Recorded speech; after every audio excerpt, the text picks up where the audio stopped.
Hello students, आज हम इस वीडियो में article 41, 42, 43, 43 capital A, 43 capital B करेंगे। जब हम आर्टिकल 41 में जाते हैं तो उसका हेडिंग हमें बताता है right to work, to education, to public assistance in certain cases.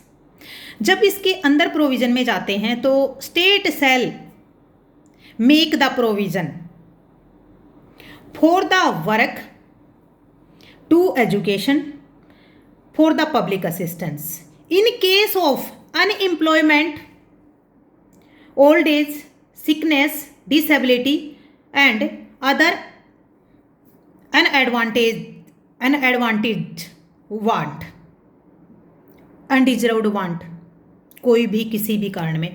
तो इसीलिए कहता है कि यदि सरकार कुछ राइट है, हमारे पास राइट टू वर्क है, राइट टू एजुकेशन है, उनके लिए पब्लिक की सहायता करेगी सरकार यदि वो बेरोजगारी से, बीमारी से, किसी भी विकलांगता से या किसी अन्य कारण से यदि उन्हें सहायता की जरूरत है तो सहायता प्रोवाइड करने का काम करेगी।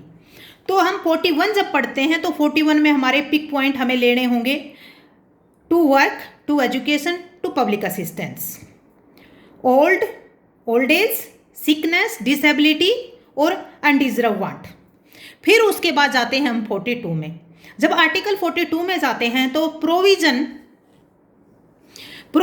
For just and human condition and maternity relief, state shall endeavor to make the provision of the just and human condition for work and maternity relief. यानी कि कोई भी कामकार यानी कोई भी वर्कर काम करने जाता है तो उसे अच्छी सुविधाएं दी जाएंगी, अच्छी सुविधाएं देने का सरकार कोशिश करेगी और मैटरनिटी रिलीफ के प्रोविज़न उपलब्ध करवाएगी। अच्छा, फिर उसके बाद आते हैं हम 43 में। जो 43 में आते हैं तो living ways that is for worker. क्या कहता है कि सरकार लिविंग वेज प्रोवाइड करने की कोशिश करेगी। State shall make the provision and or the effective provision for the worker, industrial worker, agriculture worker, living wage work and any other, or to provide a standard of life and full enjoyment of the leisure, social and cultural facility and also a particular quotas as individual or cooperative in the rurals।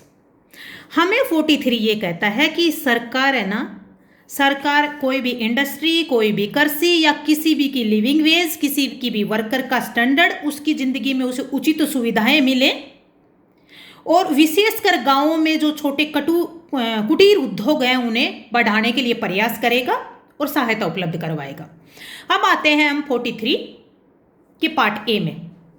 43 capital ए हमें क्या कहता है? पहले तो ये देखो कि 43 capital ए 42nd amendment से ऐड किया गया है। इसके अंदर कहा गया है कि participation of the worker,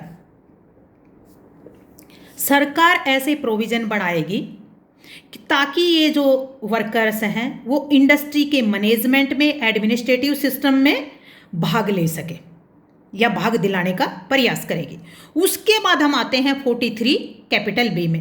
43 capital B 97th amendment द्वारा जोड़ा गया था। मोस्ट इंपॉर्टेंट याद रखना।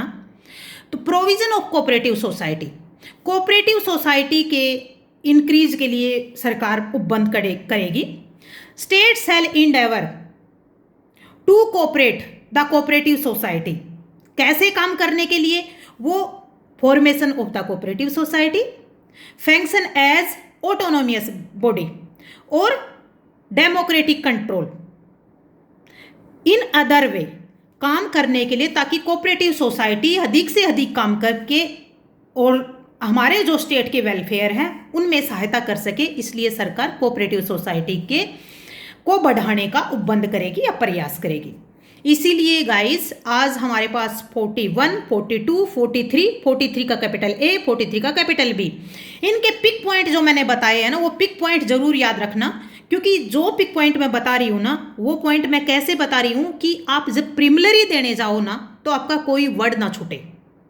कई बार मैं आपको बताऊँ यूपी में अभी एजुकेशन टू एजुकेशन कहाँ दिया गया है। अगर एजुकेशन की मैं बात करूँ तो हमारे पास 21A में भी दे रखा है, 45 में भी दे रखा है, फिर हमारे फंडामेंटल ड्यूटीज़ में दे रखा है 51K में, लेकिन भाई 41 में भी दे रखा है क्या? इसीलिए हमें एक एक पिक पॉइंट याद करने पड़ेंगे, क्योंकि प्रीलिमिनरी का कोई भरोसा नहीं कौन सा पॉइंट कहाँ से आ जाए।